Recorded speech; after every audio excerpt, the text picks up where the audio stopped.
Good afternoon, everyone. Welcome to today's session of the Launch and Learn series. I am Praise Benson, a junior digital marketing executive here at FutureSoft. Launch and Learn is a bi-weekly program where each staff gets to train people on topics relating to our industry. Today is your first time joining us. You are welcome. Today, David Woruka, our lead branding and design, will be facilitating this session on the topic brand architecture, structuring brands for growth and clarity.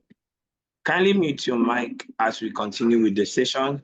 And if you have quick questions as the session goes on, kindly drop them in the chat and they will be addressed by Davey after his presentation. Thank you for your cooperation. Over to you, Davey. Okay, yeah, thank you, Praise. Thank you once again for joining this session. So I'll go through the overview. Praise already did a good introduction. We're looking at brand architecture, structuring brands for growth, clarity. So I would go through the introduction and then we'll look through, brand architecture, just defining it and looking at some key components that makes it. Then we'll also look at the types of brand architecture and then how you choose, the brand architecture for your organization. And then we look briefly at the case study we've worked on as an agency, and then we conclude for the day. So the idea why I actually want to analyze this topic or talk about this topic today is simply, you know, because of, brands that eventually evolve just beyond, a single service, a single product, or a single offering, so and brand architecture basically provides that framework for you as an organization where if you have a service you have specific products you're known for, you have specific things you do, and eventually you're growing and you start having other things that are more or less like breakouts or extension of your brand, then you look at brand architecture as an important factor, to structuring and managing your brand and organizing them properly. So, and in this session, we'll look at, the nitty-gritties, so to speak, brand architecture, help you understand the importance, explore the different models, and then how you can also implement the right architecture for your business and for your brand. So first, when you talk about brand architecture, it's basically like an organizational structure, companies, brands, sub-brands, products, services, and all that helps customers in understanding, how a particular brand works and how, other brands that are related to it are connected to that brand as well.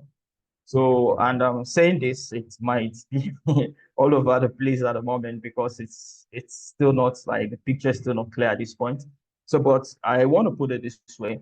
Brand architecture is basically a framework, a brand strategy that helps businesses, to organize their brand, at a hierarchy level to understand what the parent brand is, the sub-brands beneath them, or the sub-brands associated and even other brands associated with those sub-brands, depending on the scale, of the company. And it actually helps when a business is expanding beyond just one service or product, like I've mentioned. And as we go through the session, I would show examples and the picture will become clearer. So, but what I want to point at this point in defining brand architecture is for you to know that it's actually a tool in brand management that just helps brands organize, how their businesses, sub-brands work. So I will use, let's just say, uh, Unilever, for instance. Under Unilever, you have, Dove, you have an Lipton, you have No, you have these different sub-brands that are actually connected to Unilever.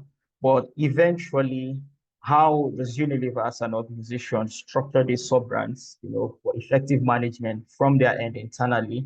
And how do they showcase these sub-brands to the users, to the customers? So the customers, so that it's presented properly and it's managed effectively. So those are some of the things we're going to be looking at, and that's what brand architecture basically entails. And some of the key things, that is involved in brand architecture, you talk about the brand portfolio, you talk about the brand hierarchy and the brand relationships. So when you talk about the portfolio, you talk about the complete collection of the brands under a company, including the sub-brands, product line, extensions, and so on. So which basically defines the full brand ecosystem. Like I just gave an example of Unilever. Then you talk about the brand hierarchy. In this case, mentioning Unilever and in terms of the brands that are under it. So clearly from that explanation, Unilever will be considered as the top of that hierarchy. But for some companies in which you are still going to look at, you find out that, you have more than just one level of hierarchy. For some cases, you have one, two, three, four structures. For some, you have less, and some they are very simplistic. And then when you talk about the relationships in terms of how they relate, in terms of how the company actually structures it and how they present it as well to the user, we're going to look at that in a short moment. So, but some of the key things that actually makes structuring brand architecture, why it's important to structuring it into a format, because it eliminates confusion for stakeholders, both internally and externally. So if you work with Lipton, for instance, as a company, though Lipton is already a big brand, and beyond the tea bag, there is also a soft drink already made out of that, which is also a product or an affiliated brand to Lipton, which is still under the Unilever brand. So but how do you actually structure these things where it reflects to the fact that Lipton, the drink is different from lifting the tea bag. So these are some of the things we're actually going to be looking at, and having a proper brand architecture helps you structure this and puts it properly as well. And then it also helps to facilitate strategic growth for companies, so when they want to expand, still using this lifting as an example, where you have the tea bag, you want to create a soft drink. So how do you position that soft drink? How do you even structure it in terms of the look and feel, the brand identity, the messaging surrounding it, so that you don't eventually conflict with the tea bag that already exists and that already has equity. So, when you have your structure in place, when you're already putting this into a framework, it helps you to figure all these things out at different levels. And then it also helps build, a stronger company culture as well. Because if a company works with just one arm, if an individual works with just one arm of your company, getting to understand, like I said, this also for internal management and also how it's presented to the users or the customers as well. So for internal purposes as well, it helps build stronger cultures, because when people work in a certain company, sometimes they might feel they are doing too little. But when they understand the relationship, the company has, when they understand how big, this company is, when they understand that, oh, we are connected to this bigger company, it gives them a deeper sense of fulfillment, a deeper sense of purpose as well. And then also it simplifies communication, because, as we're going to see in the coming examples, a lot of brands eventually, how they leverage, or establish brand names under their umbrella to actually sell the brand. And same thing as well, it also strengthens equity.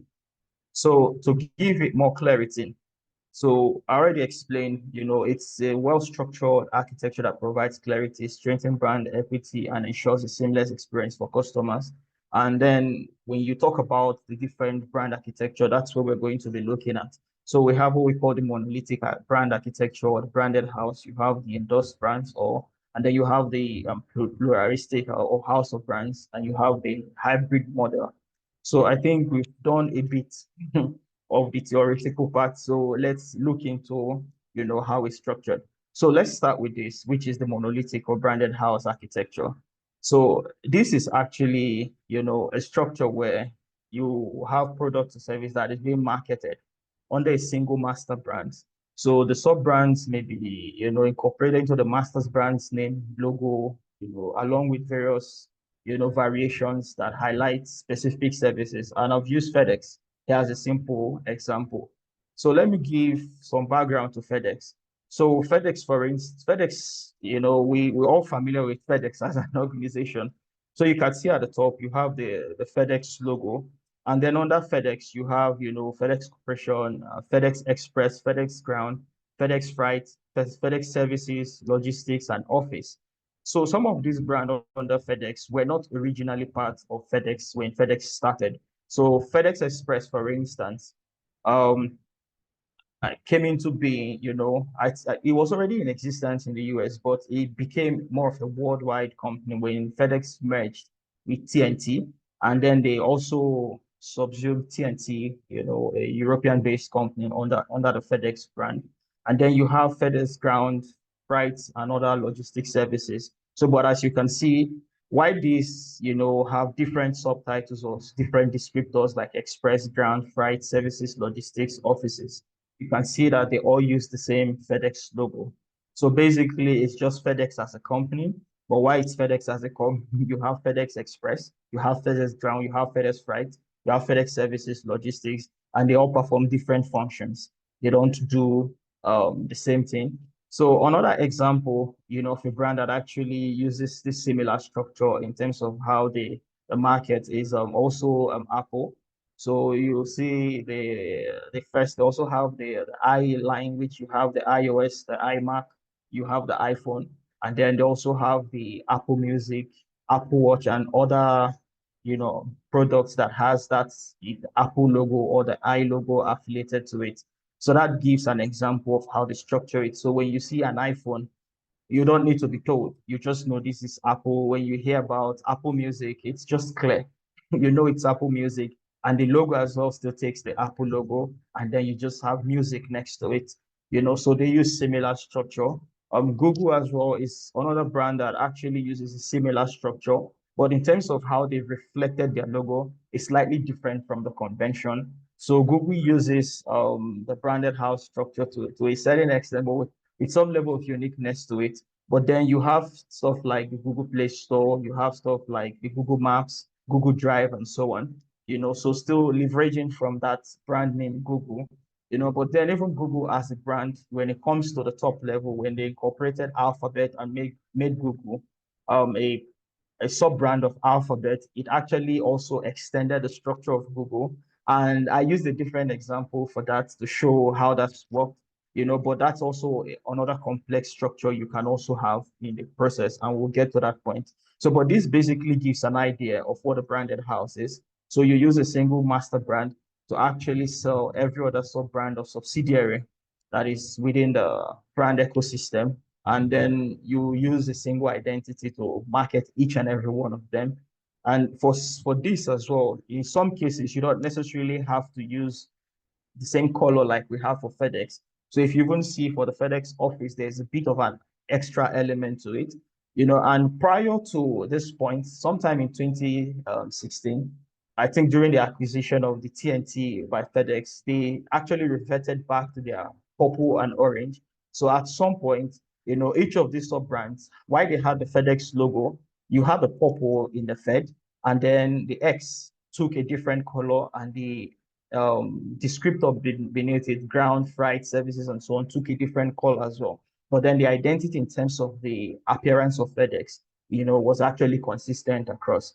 But they actually reverted to using a single color, which basically had to do with the market shift, monitoring, what the market was like, and in terms of how the identity was being perceived, and also considering a lot when it comes to the management as well. So when you look at the benefits, and the negativities or the pros and cons that is associated with the monolithic brand architecture. So the pros clearly are simple: strong brand equity.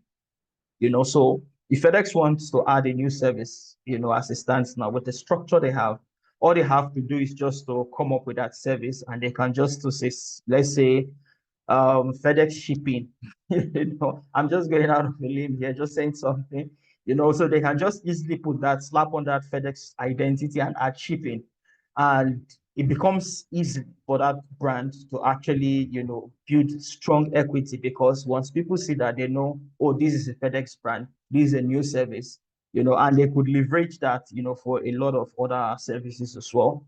And then also the marketing efficiency. I talked about how initially some of the sub brands under the FedEx brand, had different colors, to identify them.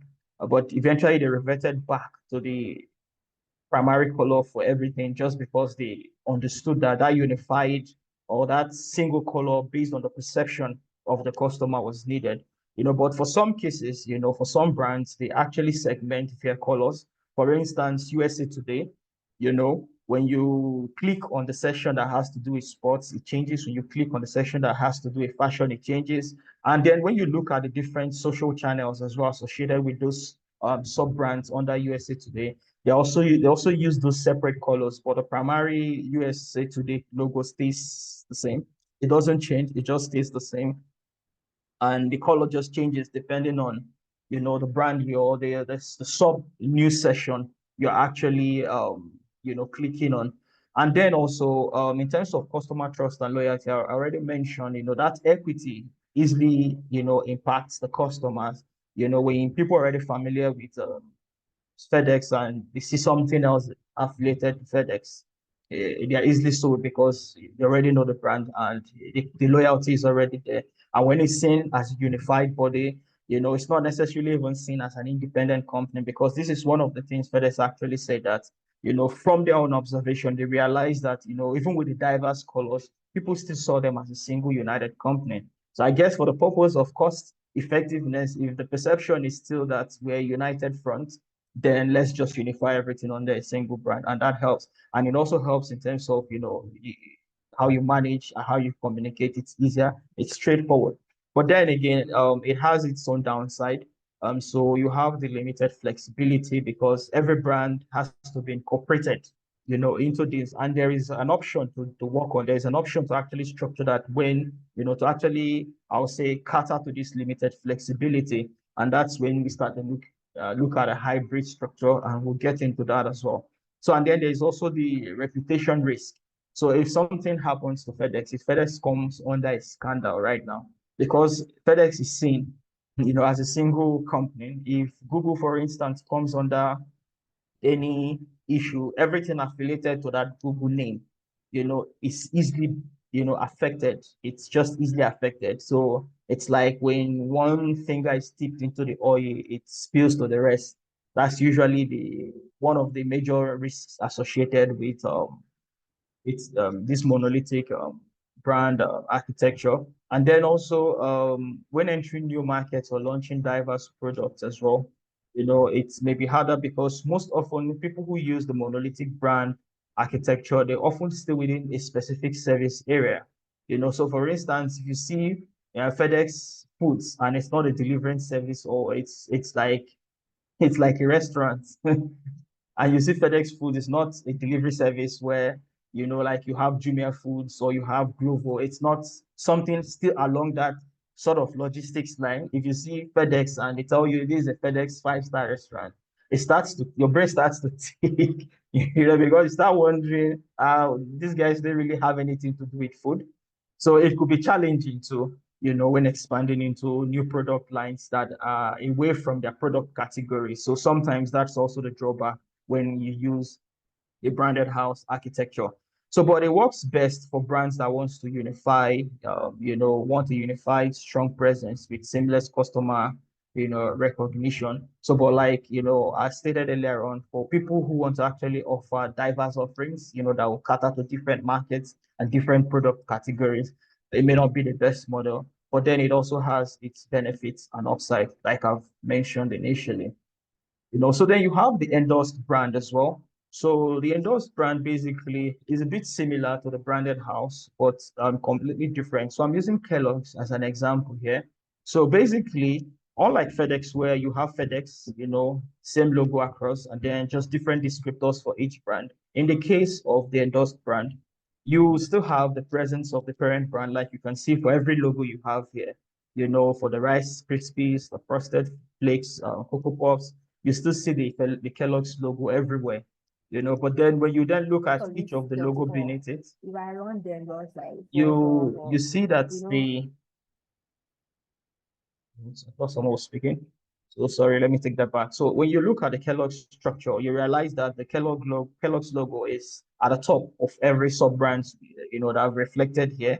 The Kellogg's Corn Pops, Kellogg's All Brown, the Kellogg's Crunchy Nuts, Nutri-Grain, and so on. So, but for each, you could see that each logo has its own uniqueness. Unlike FedEx, where the FedEx is just FedEx, and then there's just a descriptor. Even the descriptors are the same, except for the office that has, that tiny element above it. So this actually, relates, it's closer to the branded house, but it's usually called endorsed because, it creates room for the independent sub brands to actually have their own flexibility, like you can just see clearly visually.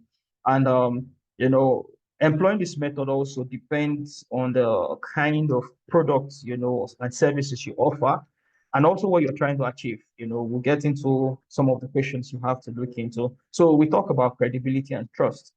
So like the parent's brand reputation as well adds, to the credibility of the sub-brand and making the customer adopt it easier. Because if, for instance, you're looking at the packaging from afar, see, let's say, Cocoa Puffs, and the logo is just looking too good, you're like, oh, maybe you could tell from where you're looking at that this is a cereal box and this is just looking so nice, at the shelf, and but you want to just check it out to see. By the time you're getting closer, because of the Kellogg's is a bit small, which for some of the packaging, they often try to embolden the Kellogg's logo as well, for you to say that this product you're seeing is strongly affiliated to the Kellogg's brand.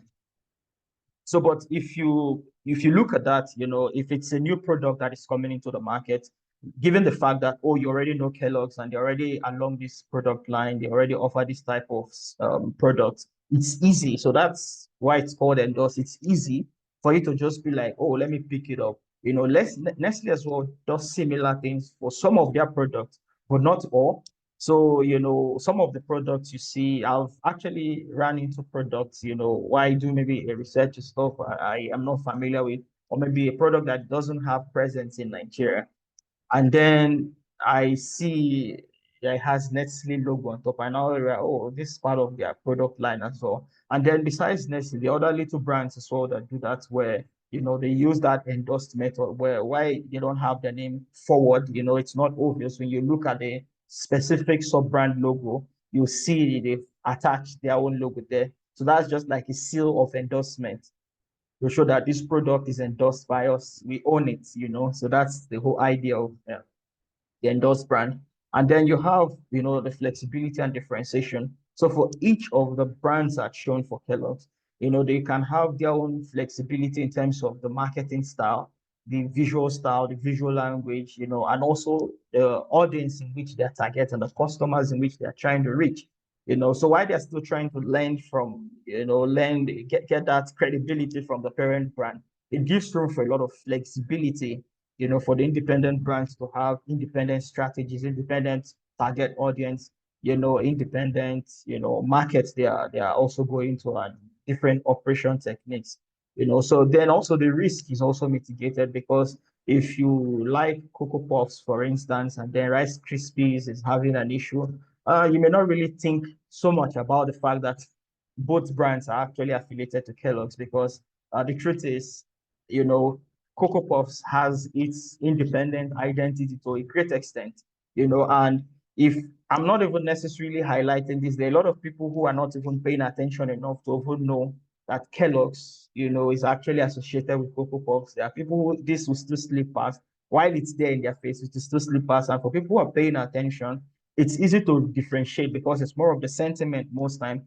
of people really not understanding that, okay, whoever is managing this may not necessarily be involved with this. This might be different, management. But when you create, a structure that tries to separate, the association of the brand to an extent while lending credibility, in as much as the threat is there, it's reduced. It's actually reduced as compared to the branded house, where if it is FedEx, it's not really about FedEx Freight. It's not really about FedEx office. It's just really FedEx. There isn't much room for differentiation. So the risk is actually mitigated. But then, the cost of marketing this will be higher, because then you have to create strategy, marketing strategies, create unique visual identities and messaging and so on for each of those sub brands as well. And then the complexity of the management also increases, because, building consistency in terms of being able to create, something that actually fits into the parent brand, it's also very complex. And there are certain brands that people have argued, people have argued that using this type of brand architecture has not been the most favorable. And I don't want to mention one that I've seen to have gotten some level of criticism, even if I'm not 100% on board with that criticism. But, I've seen people commented on brands where they say, this doesn't make sense, that doesn't make sense. So it's actually complex to also manage. So it has to be done with a lot of technicality and poise. And then for the potential brand dilution as well, I also mentioned the fact that even if not for the fact that I'm stating this, there are certain persons who may still not know that some of the brands, I've highlighted initially, some of the brands they use might be affiliated to maybe Nestle or even affiliated to Kellogg's. So that's another issue. So sometimes it can also get lost in the picture. So, and these are some of the drawbacks, but then it also has its benefits, especially when it comes to the credibility and trust, when it comes to the flexibility, and given the fact that the risk is actually, highly mitigated when compared to a branded house. And so it's suitable for businesses that want to support multiple distinct brands, but still trying to, leverage the strength of the well-established parent brand. So then we look at a pluralistic or house of brands architecture. So and basically you have Unilever here. So what I know the sub brands is beyond this, and even some might even have some other sub brands like Knorr, for instance. There are several sub brands under the Knorr brand. But this is just the section of Unilever I want to use for my example. So it gives you an example where you have the Axe, you have the Dove, you have the Life, boy, you have Sif, and so on and so forth. So this is another structure, and Unilever is actually known, for using this structure. And then another company in the FMCG category that uses this structure that is also known is for this is Procter and Gamble as well. So they use similar structure where they create, diverse product lines. They have diverse sub brands, and each of the sub brand can also have multiple sub brands under it. For instance, Axe, you have multiple sub brands under Axe, and I think the Axe architecture is on that note, at that level, at that category, is also like a branded house where you have the house of brands at this level. At the category of Axe, it becomes a branded house. I think same as well with Dove, and same with North. For the other brands, I'm not so familiar with them, but I know these are also sub brands under Unilever. So this gives actually a more independent structure. So the pros of this, it gives that maximum flexibility where each brand has its own identity, messaging, target audience, allowing for distinct positioning in the market. Like it gives you endless limitations. So there are a lot of brands we use and we don't even know, especially when it comes to like the fast-moving consumer goods. There are some of the products that some of us use still today. Perhaps some of the ones I've shown here, there are still persons here who are familiar with these brands and didn't know up until now that these products were, or these brands are actually under a single flagship of Unilever. So, and that's the benefit because then it actually helps, that independence, then the risk on this is actually very reduced. If Unilever has an issue, except for situations like this where people like myself starts, highlighting things like this, you may not even know, and I have not even outlined every single product under the Unilever brand. They have so much, even in different categories, they have so much in different product categories. And so it reduces the risk, to a huge point. And then for the market diversification as well, they can enter multiple industries and segments, with specialized brands tailored to different customer needs. Sometimes even some products try to even get into the same category with this method. So they get into the same product category and then they create tiers of the same product. Maybe they have a particular milk brand where they make that a premium brand, and then they have a different brand under that where it's less of a premium brand, but it's still marketed under the same company. So sometimes they create that as well. And that's something a lot of the companies do. I think one company that's done that in Nigeria is Bev. They have multiple categories of beer products that a lot of people don't know. This is still the same company, and the market based on regions. They create this for this region, create that for this region, and then they have their general products that it's popular, and they just use that structure to actually market the same product. But targeting different audiences. So that's one benefit as well of the using this brand house of brands strategy. And the customer loyalty is less around the parent brand and more around the individual products. And once that connection is built, even if you lose a market or you have a scandal as a brand, from the parent brand or with other products within the house of brands, because of the customer loyalty, you don't get to lose your customer base. I mean, it has to be extreme. It has to be an extreme case where it starts to spill, to other brands as well. So I think it has its own huge benefits as well. So, but then the marketing and operational cost for a house of brand is extreme. Like it's a lot. Then also when you operate with this, brands has to build from scratch. The synergy isn't there because you have to build everything from scratch, and it may not be ideal for companies that are starting up, except you have, the budget. So usually, companies that actually employ these methods are usually multinationals with millions of dollars for marketing purposes. So, but it's usually very expensive, and then because of that lack of synergy, a lot has to be put into the marketing efforts, and also to also still ensure that the quality and standards in terms of the company, the overarching company ideology is still maintained as well. And then also in terms of the brand management, the complexity is going far much more than that of the endorsed. So it requires a lot of resources, strategy, and coordination to execute. And then for scaling, given the example I gave about FedEx, FedEx also can also manage this type of structure, but then the ease of scaling a new product or a new service, it's easy because the equity is already built. So while you have that issue where the equity of the overall brand or the master brand is affected, the scaling is the benefit of that. So, but the downside now to so that is where the scaling now comes for a house of brands, because you have to build a new product from scratch to finish. You have to build a new product, send it into the market. And there are cases where, big companies like this, they've actually launched new product lines and they were not successful. And sometimes not successful not because of the lack of budget, not because of the lack of anything, but just because, the equity, the brand equity, you already have big names already in that space, from people who are already huge competitors in that space. And when they launch new products, it doesn't do well. And sometimes, it doesn't come up to that premium level. Sometimes it becomes like a second tier, second rate product. So you have things like that also happening.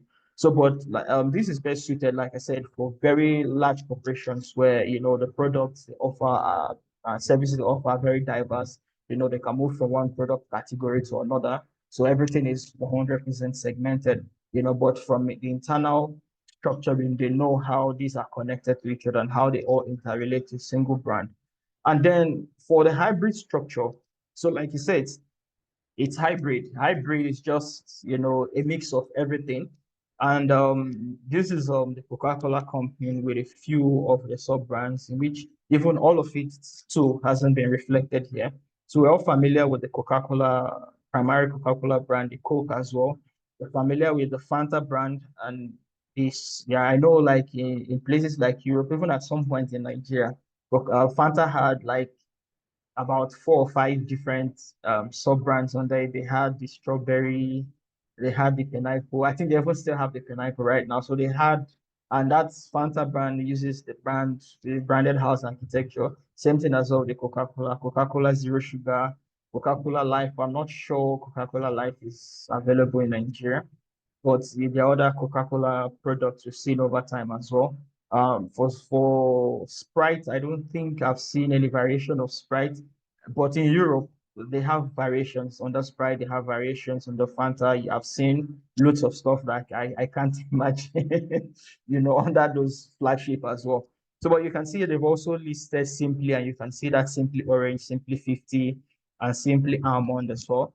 And then you can see like that as well also uses the branded house architecture, whereas at the first level, it's technically a house of brands. You have the Coca-Cola company at the top, then you have the house of brands. Then for some of the sub brands, you still have a house of brands. As you can see, this case of the Glacio, hope I'm pronouncing that as well. And so you can see like it still has two brands under it, and and those brands are house of brands under that particular one, and then each of them having sub brands as well that are using some method of the endorsed and a combination of the branded house mechanism as well. So these are like the nuances. So, but like why I had to actually place this example last, so it gives a bigger picture because most of what I've shown actually sort of segments it from the simplest point, down to this, which is more complex. So when an organization has this structured, it actually helps, the communication internally, and it also helps the management in terms of, oh, if you want to roll out a product, looking at this framework, looking at this structure, how do we go about it? How do we structure it? How do we put it in place? And I remember sometime last year, there was a client we wanted to work on. They already had an established brand, and they wanted to actually establish a brand that is closely affiliated to that. It was a bit complex, and we had to put a presentation for them, showing some architectures that were actually unique, to their space, showing some of the differences, some of the areas where there are exceptions as well, and showing how those interact so they can actually visualize it. And then in the process of creating that brand for them, in creating the manual as well, we had to create guidelines that actually guides, future sub brand creations. So that's the whole point of this, how it's presented to the public and how it's managed internally as well. So, but the hybrid method basically covers for everything. From the hybrid, when you have the parent company, you can have, the first line of products, the first line of sub brands. You have a house of brands, and then one under one you might have a branded house, under one you might still have house of brands, another one you might have endorsed. It can just go on and on that way, so but this gives a picture of how complex it can be structured, and having a framework that actually outlines how each and every one of these should go is actually very significant as the whole essence of this training. So some of the benefits of the hybrid method is the strategic flexibility. So it incorporates a lot, so it gives, a lot, but then, and it also, you can still leverage, the brand equity.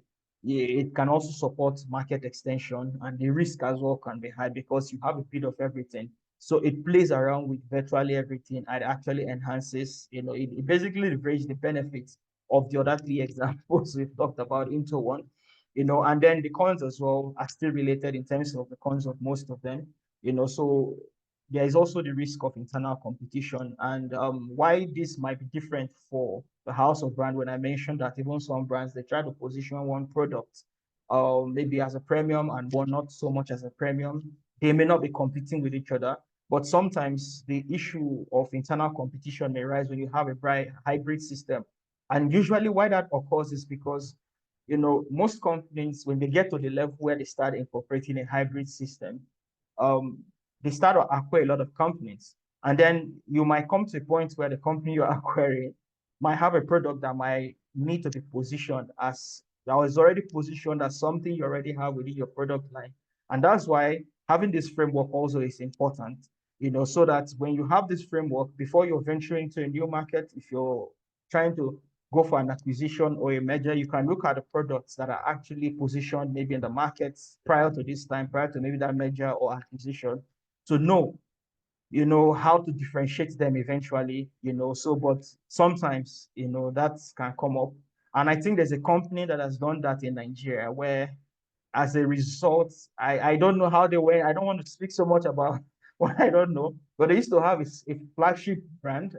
I just want to refrain from mentioning, but they used to have a flagship brand that later on I got to discover that, they were all under the same flagship, and eventually one started going down and the other within that line started also coming up. It's just almost like, and they had a third product that, was also, it just seemed like there was confusion and everything was clashing, and two of the brands eventually are no longer like popular anymore, like they're no longer popular. And with what I'm explaining, I think some of us might be having an idea of the business I'm talking about. So, but sometimes this could be also issues with internal management and maybe not being able to optimize and watch this. And those are some of the things to we look when choosing the right architecture, how to monitor, and to ensure that this is optimized. So let's just look at certain things to consider when choosing the right brand architecture. So you must understand what's the objective, So are you looking at focusing on market segmentation that you're trying because you're catering to multiple and diverse customer needs? Or are you looking to leverage brand equity because maybe some of your products, maybe they're not doing so well in the market and you have one that is already like a star-like product, or are you trying to also see how you make brand management easy? Like the way I talked about FedEx, from a research they carried out, they realized that irrespective of these different colors we're trying to use to separate our services, people still see us as FedEx, So, and then let's just incorporated everything because, their initial colors are highly incorporated, like highly integrated into their brand strategy. And if at the end of the day, we are trying to segment ourselves with colors and it's not working, why not put everything under a single, unified outfit? Because this is how we already perceive.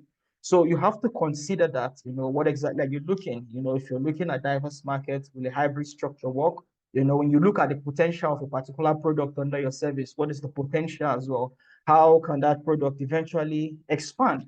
So those are some of the things you consider. This product I'm creating, if I'm using a branded house method, what if this particular one expands, for instance?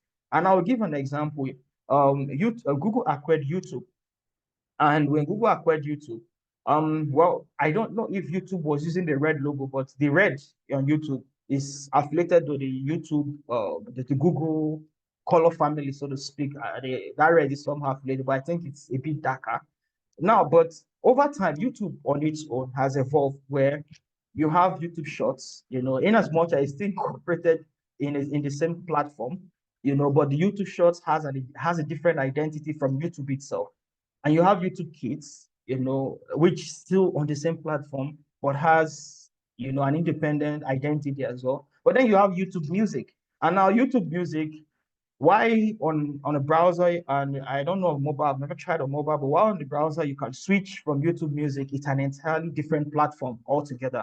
So, and that's another product that is evolving on its own, and other things can actually still come out from there. So those are some of the things you have to look at, the potential of the product as well. So you need to understand, the market you're looking at, what you're trying to achieve. Are you trying to leverage equity, or are you trying to streamline brand management as well? So these are some of the things you consider. Then you also look at how each brands, connect to each other and align with the parent product. And I think I just talked about YouTube, how, Google acquired YouTube. Initially also mentioned the fact that Google was incorporated, or Alphabet was incorporated, and Google became a sub-brand. Prior to Alphabet being incorporated, Google was just an independent company. But when Alphabet was incorporated sometime in 2015, Google came under Alphabet as a company. And under Alphabet, you have other independent companies like Waze and so on and so forth. So you have other brands. So you have to also look at those relationships as well. How they connect when putting your architecture framework in place. Then you also have to consider the target audience. So I talked about YouTube Kids, for instance, right now. Everything tailored to YouTube Kids. Both from the identity and both from the content and all of that is actually tailored for kids. And I foresee YouTube, if it's not already an independent platform, I foresee YouTube Kids to be a totally independent platform, especially with privacy concerns being on the rise among users. Parents want to be sure their children are engaging with proper content as well and stuff like that. So I foresee YouTube Kids actually evolving to become a totally independent platform from YouTube in general. So you have to consider the different targeted audience as well when also structuring this. Then you have to also look at the operational impact, when choosing your brand architecture. You have to look at the marketing communication, the brand management, and also how you're developing the product. And then when you look at all these things, you have to consider what's the best, strategy that aligns, with your overall, plan as an organization, as a business. So what best, aligns, for instance, case of Google I gave as an example, when they incorporated Alphabet, I'm sure part of the reason would have been the fact that when they start looking at the potential, and the strategy associated with each of the sub-brands they were beginning to have, having everything under a single parent umbrella and building each product line, for the potentials they have, I'm sure those are things that would have been considered even before maybe Alphabet was incorporated. So you have to look at, how your company is expanding the potential of each service or product, the target audience, and what you're trying to achieve also. And then you also have to look at the cost implication, and you determine what architecture is suited for you. And then when you do that, when you understand the architecture that is suited for you, you know how to set your parent and master brand, which is the top brand, like you see in the case of the Coca-Cola company. You know how to set that, and then you outline your sub brands and the different brands under that as well, to know how to structure that.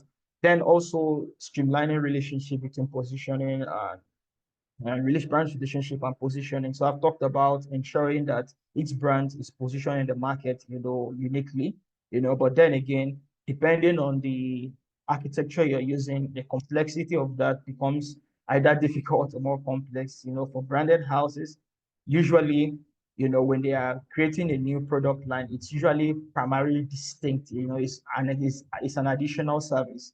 But then I've talked about house of brands where some people, the position, they sell you the same product, but one is positioned as a premium product, one is positioned as a less premium product. So they just do that as a way of segmenting the market and targeting different, audiences when they know, okay, see, there are people who can't afford this, but there are people who can afford this. They use that as well. So you have to ensure you streamline those relationships so that there's no brand confusion or overlap as well. And then you have to be sure that each brand has its clear proposition and values and well differentiated from the co-brands. See? Then when you have this thing structure, you have to decide on your naming conventions. So if you're using an endorsed brand or you're using a branded house, the naming conventions sometimes, will usually bear the name of the parent brand, especially for branded house. For endorsed, most times it might actually be lost in the naming and it doesn't necessarily have to come up. And then for house of brands, obviously, you need to pick independent names for each brand.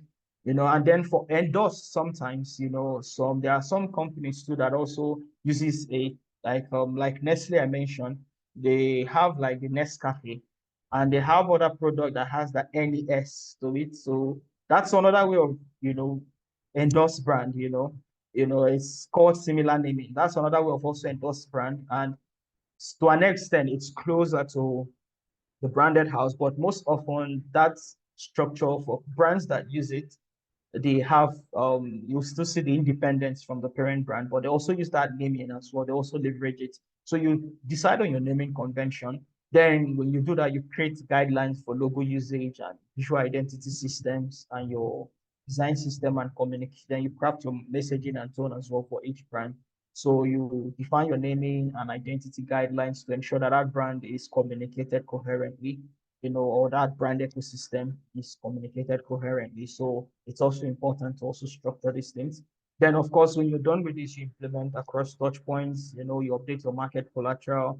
If you're acquiring a new company and you're incorporating them into a branded house, then you have to update. If you're switching from one method, if you used to have a branded house and you want to make them independent brands, then you have to switch. And then you ensure for whatever you're doing for each brand and how they're related to the other, there has to be consistency. It shouldn't be different, especially for cases like endorsed brand. When you're creating an identity for Cocoa Pops, everything has to be consistent, but still in alignment with the Kellogg's brand. And when you're creating for Rice Krispie, it has to be still unique to Rice Krispies, consistent, and still in alignment as well and consistent with the Kellogg's brand. So these are some of the things you need to consider and note. So then also monitor, evaluate, and adjust. So you don't just create these things and then you leave it. So you track how the architecture is performing, you get user feedback, brand recognition metrics, and business impact. Then you adjust based on market shifts, acquisition, or strategic pivots. And I've talked about this, in the case of FedEx, they had multiple colors, they incorporated to one. And then the other companies too, where, bringing other services under their flagship, they actually change the logo to actually align with, the style. In some cases, I have to mention this too. So for some brands, in terms of they might be using house of brands, where they have multiple brands, but they have maybe specific design elements or styles, or let me say design ideology, or communication style that if you can pay attention to, you find out that these guys, they always sound the same. Why they are different brands, it's almost like the vibe you're getting from them are the same, you see. So you have to also put that into consideration, when making changes, because if you're bringing in a brand into your bigger picture, then it has to be in alignment with the overall ideology, irrespective of how segmented or differentiated it is, from the other brands. So basically, let's just quickly run through this analysis. So we had a client, Rika. So Rika came to us as Rika Law, but from our conversations with Rika Law, we understood that Rika Law wanted to segment, its academic services, its government services, and then also its insights offering. So that segmentation, eventually led us to Rika as the parent company, being that Rika Law was already established, already has some equity among its users. And then if we're going to create, something out of Rika, with other considerations that we've put in place, we realize that if we start creating an independent academic brand, an independent government brand, an independent inside brand, during our consultation, we found out that that would be too much. And the equity these platforms already have, being that they were all functioning under Rika Law, was just going to be lost, and it might take a whole lot and may never be regained. So we decided to come up with the structure you're seeing right now, where we make Rika the parent, and then it became an expansion where we've expanded, during the launch, we said we've expanded our services, so we are beyond the law firm, so that you have Rika Law, Rika Academy, Rika Insights, and Rika Government. So, and each of these services, they have, each of these sub-brands, they have their unique services. And in the communication as well, we're very strategic to say meet Rika, but Rika Law, meet Rika, but Rika Academy, meet Rika for Rika Insights, meet Rika for Rika Government. And we've been trying our best as an organization to ensure that we communicate, Rika as a unified brand, but also trying to segment the different services or sub-brands under the Rika group. Then you could see as well from some of the collateral that has been reflected here, why Rika is still expanding as an organization. The landing page for Rika Insight has its own uniqueness, for Rika Academy has its own uniqueness, for Rika Government as well, for Rika Law, but not everything has been reflected. They have just handpicked a few to showcase how, at the end of the day, they work as a collective brand. So when you look at design style, when you look at the logos, you're seeing the segmentation is around the color. But when you're looking at the imagery as well, you could see some level of similarities, in the imagery as well. So in conclusion, so irrespective of the approach, you're choosing, no matter what you're choosing, your brand, just be sure that your brand, choosing architecture is aligned with your overall objective. So that's the major thing. Be sure it's aligned it's aligned with the overall objective. Be sure why you're choosing it. Be sure you're not doing it just because you're trying to cut costs. Don't do it because you're trying to cut costs. Do it because it actually works for your product. Do it because it actually works for your brand. Do it because you're looking at the potential of the growth of the sub brands. You're looking at the potential of maybe having another brand being attached at the same level where you currently are, and those can also have its own sub brands. So you do that understanding, the potential of your business, understanding your strategy, understanding why you're trying to do it, but not primarily adapting a method because it cuts corners. Adapt a method because if you know, okay, if we go through this method, we lose our equity. If we stay in this point, then our equity is actually going to be more established, then you can do that. So understand how it's unique to your own brand objective. So pick an architecture based on the uniqueness of your brand, based on what you set out to do as an organization and the potential as well, you have as an organization. So very important.